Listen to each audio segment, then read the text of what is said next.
ಈ ಕಥೆ ನಮ್ಮ ಜಗತ್ತಿನ ಎಲ್ಲಾ ಮಹಿಳೆಯರಿಗೆ ಒಂದು ಪ್ರೇರಣೆ. ನಾವು ನಮ್ಮ ಕನಸುಗಳನ್ನು ನನಸು ಮಾಡಬಹುದು, ಜೀವನವನ್ನು ಸ್ವತಂತ್ರವಾಗಿ ಕಟ್ಟಿಕೊಳ್ಳಬಹುದು. ಮಲಗಿರುವ ಹಸಿರು ಪರ್ವತಗಳ ಮಧ್ಯೆ ಒಂದು ಪುಟ್ಟ ಹಳ್ಳಿ, ಆನಂದಪುರ.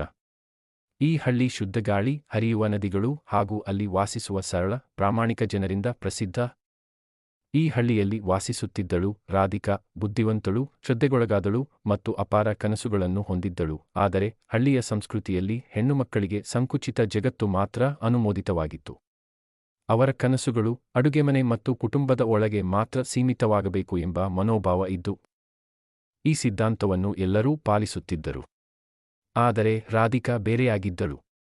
ಅವಳಿಗೆ ಶಿಕ್ಷಣ ಪಡೆಯಬೇಕು, ಸ್ವತಂತ್ರವಾಗಬೇಕು, ಹೆಣ್ಣುಮಕ್ಕಳಿಗೆ ಸಹಾಯ ಮಾಡಬೇಕು ಎಂಬ ಉದ್ದೇಶವಿತ್ತು. ಅವಳಿಗೆ ಶಾಲೆಯಲ್ಲಿ ಅತ್ಯುತ್ತಮ ಫಲಿತಾಂಶ ಬಂದರೂ ತಂದೆಯ ಮಗಳು ಹೆಚ್ಚಿಗೆ ಓದಬೇಕೇ ಎಂದು ಪ್ರಶ್ನಿಸಿದರು. ಅವು ಕೌಟುಂಬಿಕ ಜೀವನಕ್ಕಾಗಿ ಸಿದ್ಧರಾಗಬೇಕು ಎಂದು ತಾಯಿ ಒತ್ತಾಯಿಸಿದರು. ಮನೆಯವರ ಒತ್ತಡಕ್ಕೆ ಒಳಗಾಗಿ ಅವಳ ವಿದ್ಯಾಭ್ಯಾಸವನ್ನು ತೊರೆಯಬೇಕಾಯಿತು. ಆದರೆ ರಾಧಿಕಾ ತನ್ನ ಕನಸುಗಳನ್ನು ಸುಲಭವಾಗಿ ಬಿಡುವವಳಲ್ಲ. ರಾತ್ರಿ ಹೊತ್ತು ಎಲ್ಲರೂ ಮಲಗಿದಾಗ ಅವಳು ಮಿಂಚಿನ ಬೆಳಕಿನಲ್ಲಿ ಪುಸ್ತಕ ಓದುತ್ತಿದ್ದಳು. ಅವಳೊಳಗಿನ ಹೋರಾಟ ತಾಳ್ಮೆಯ ಮತ್ತು ಶ್ರದ್ಧೆಯ ಮೂಲಕ ಮುಂದುವರಿಯಿತು. ಕೆಲವು ವರ್ಷಗಳ ಬಳಿಕ ರಾಧಿಕಾಳನ್ನು ಮನೆಯಲ್ಲಿ ಬಲವಂತವಾಗಿ ಮದುವೆ ಮಾಡಲು ನಿರ್ಧರಿಸಿದರು. ಆದರೆ ಅವಳಿಗೆ ಇನ್ನೂ ಸಾಕಷ್ಟು ಕಲಿಯಬೇಕಿತ್ತು.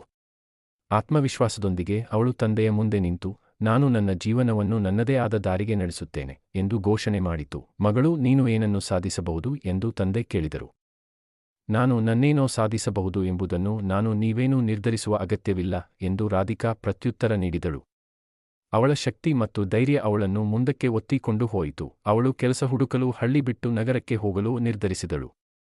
ಹೊಸ ನಗರದಲ್ಲಿ ಅವಳಿಗೆ ಅನೇಕ ಸಂಕಟಗಳು ಎದುರಾದವು. ಅಪರಿಚಿತ ಸ್ಥಳ, ಹಣದ ಕೊರತೆ, ತೂಕಡಿಸುತ್ತಾ ಹೋದ ಕನಸುಗಳು.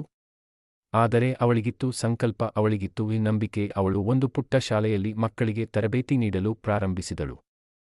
ಅಲ್ಲಿಂದ ಮುಂದೆ ತಾನು ಗಂಡುಮಕ್ಕಳಿಗಿಂತ ಏನೂ ಕಡಿಮೆ ಇಲ್ಲ ಎಂಬುದನ್ನು ತೋರಿಸಬೇಕೆಂದು ನಿರ್ಧರಿಸಿದಳು. ಅವಳು ಅಧ್ಯಾಪಕಿಯಾಗಿ ಬೆಳೆಯುತ್ತಿದ್ದಂತೆ ಇತರ ಹೆಣ್ಣುಮಕ್ಕಳಿಗೆ ಸಹಾಯ ಮಾಡಲು ಪ್ರಾರಂಭಿಸಿದಳು. ಬರುತ್ತಾ ಹೋದೆದು ಅವಳ ವಿದ್ಯಾರ್ಥಿಗಳು ಐಎಎಸ್, ಡಾಕ್ಟರ್, ಇಂಜಿನಿಯರ್ಗಳಾದರು. ಅವಳಿಗೆ ಹೆಮ್ಮೆ ಭಾಸವಾಯಿತು. ಹಳ್ಳಿ ಜನರು ಮೊದಲಿಗೆ ಅವಳನ್ನು ತಿರಸ್ಕರಿಸಿದವರು ಈಗ ನಮ್ಮ ಹಳ್ಳಿಯ ಹೆಮ್ಮೆ, ನಮ್ಮ ಮಗಳ ಸಾಧನೆ ಎಂದು ಹೇಳತೊಡಗಿದರು. ತಂದೆ ತಾಯಿ ಕಣ್ಣೀರಿನಿಂದ ಅವಳನ್ನು ಸ್ವೀಕರಿಸಿದರು. ನೀನು ಸರಿ, ಹೆಣ್ಣುಮಕ್ಕಳಿಗೆ ಶಕ್ತಿ ಇದೆ, ಆದರೆ ಅದನ್ನು ಅವರು ಕಂಡುಕೊಳ್ಳಬೇಕು ಎಂದರು.